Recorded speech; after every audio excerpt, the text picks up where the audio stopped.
Wednesday, May 4th, the Babel Coalition.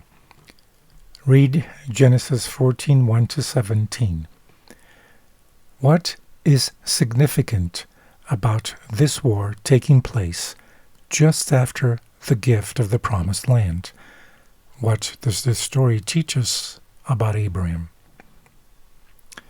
And this is the first war narrated in the Scriptures, Genesis 14:2. The coalition of 4 armies from Mesopotamia and Persia against the other coalition of 5 Canaanite armies, including the kings of Sodom and Gomorrah, Genesis 14:8, suggest a large conflict, Genesis 14:9. The reason for this military operation has to do with the fact that the Canaanite peoples had rebelled against their Babylonian suzerains, Genesis 14:4-5. Although this story refers to a specific historical conflict, the timing of this global war, just after God's gift of the Promised Land to Abraham, gives this event a particular spiritual significance.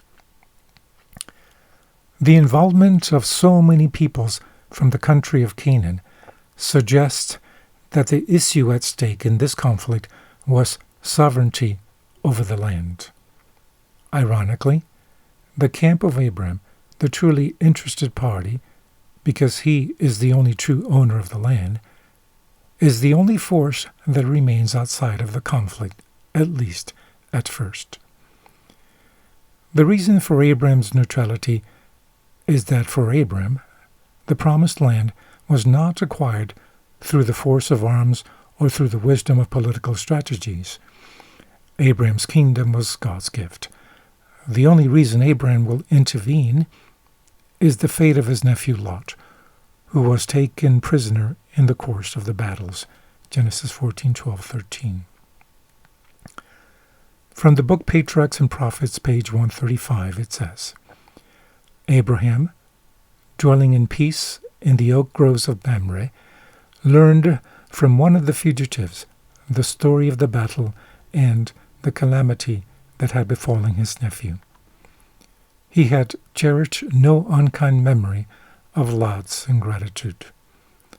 All his affection for him was awakened, and he determined that he should be rescued. Seeking, first of all, divine counsel, Abraham prepared for war. But Abraham does not confront the whole coalition in what must have been a quick and nocturne commando operation. He attacks only the camp where Lot was held prisoner. Lot is saved.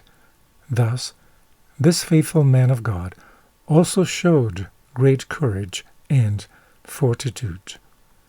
No doubt his influence in the region grew, and people saw the kind of man he was and learned something more of the God whom he served. What kind of influence do our actions have on others? What kind of message are we sending about our faith by our actions? Again, from the book Patriarchs and Prophets, page 157, it says, At the time of Lot's removal to Sodom, corruption had not become universal, and God, in his mercy, permitted rays of light to shine amidst the moral darkness.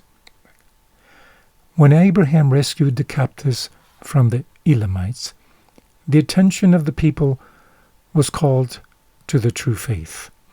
Abraham was not a stranger to the people of Sodom, and his worship of the unseen God had been a matter of ridicule among them.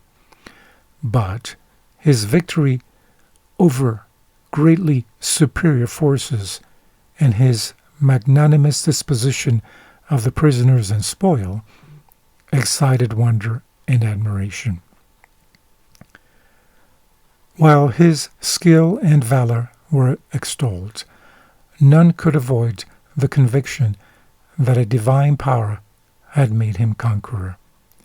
and his noble and unselfish spirit, so foreign to the self-seeking inhabitants of Sodom, was another evidence of the superiority of the religion which he had honored by his courage and fidelity.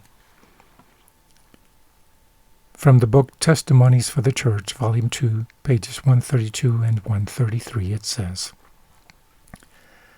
God positively enjoins upon all his followers a duty to bless others with their influence and means, and to seek that wisdom of him which will enable them to do all in their power to elevate the thoughts and affections of those who come within their influence. Every act of our lives affects others for good and evil. Our influence is tending upward or downward. It is felt, acted upon, and to a greater or less degree reproduced by others. If, by our example, we aid others in the development of good principles, we give them power to do good.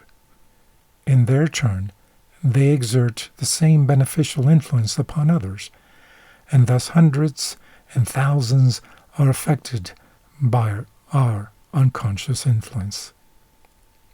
If we, by acts, strengthen or force into activity the evil powers possessed by those around us, we share their sins, and will have to render an account for the good we might have done them and did not do, because we made not God our strength, our guide, our counselor.